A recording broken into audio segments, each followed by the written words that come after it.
Hey, what's up guys, you watching Mr. Fun, and in this video we'll do a really quick Nerf dart mod.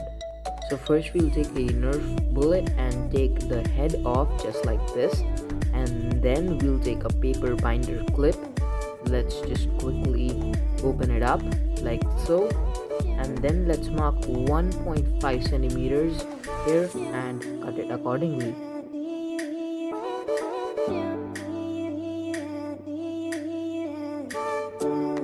And now we'll insert this at the approximate center of the head of the bullet, and make sure that the bullet is really slippery inside, which means it can come off really easily and there's not much friction that is holding the head to the bullet.